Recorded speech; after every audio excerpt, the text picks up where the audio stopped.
Most people view fitness as a light switch. It's either blindingly bright or pitch black. Either you're crushing 2-a-days and weighing every gram of rice, or you're off the wagon entirely, watching your hard-won progress evaporate. But here's the objective truth. Treating your body like a light switch is the fastest way to blow a fuse. I used to be an athlete. My identity was built on intensity.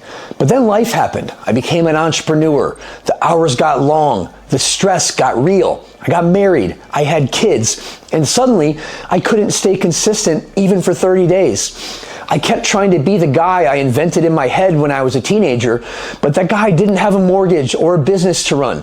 I was failing because I was trying to fit an athlete's ego into a professional adult's schedule.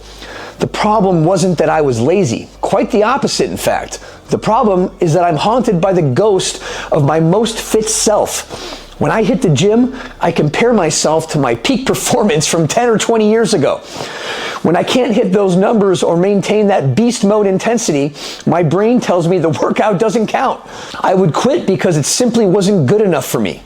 This all or nothing mindset creates a binary where the only outcome is perfection or total failure.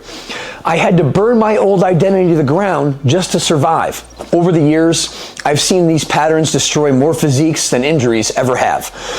I spent years studying how to bridge the gap between peak performance and sustainable health. When I discovered that winning isn't about the max effort you give on your best day, it's about the minimum effort you're willing to commit to on your worst day.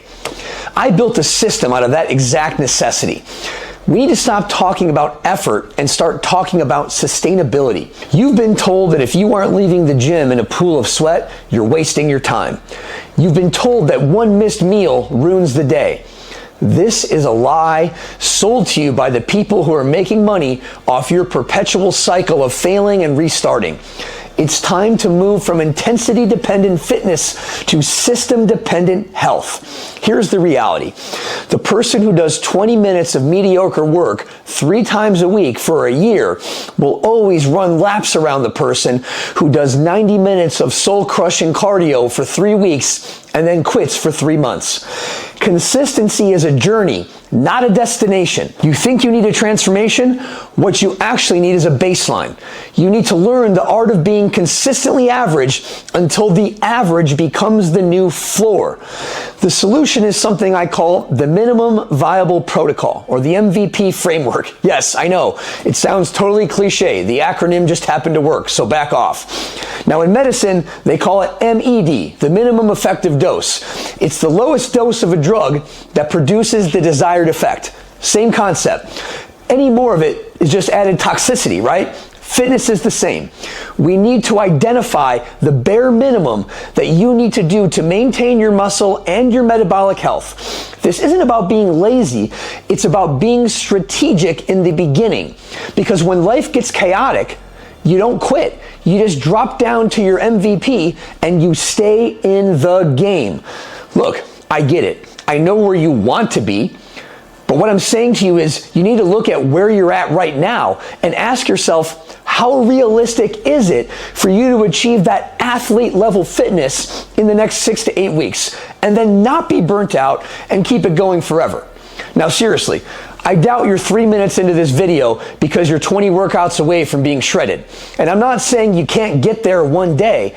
What I'm saying is you need to build a stable system first, so that when the time comes, you can have the mindset and the ability to do it correctly. Look, seriously, I doubt that you're 3 minutes into this video because you're only 10 or 20 workouts away from looking shredded. And I'm not saying you can't get there one day. What I'm saying is you need to build a stable system that you can do forever first. Then, once time goes by and your mind starts to say, hey, I can do this, and yes, this fits my schedule, then and only then do you add to it little by little, or you tweak what's there little by little while maintaining the stability. So how do we start? First, define your non-negotiables. This is your floor. Maybe it's 2 full body sessions a week and 15 minutes of cardio each. Second, remove the shoulds. If you're only doing Bulgarian split squats because an influencer on YouTube told you to, but you hate them, then quit. Do what you'll actually show up for. Third, use the 5-minute rule. Just commit to 5 minutes of exercise. If you want to stop after that, you can. You have my permission to quit. But I think what you'll find is that 90% of the time, the hardest part was just putting on your shoes. This builds a system that survives stress. So stop lying to yourself that you can still train like a 22-year-old and expect to survive. If you're ready to start building a machine that runs on autopilot, hit subscribe and let's build something sustainable. Let's win. Let's build an American winning machine together.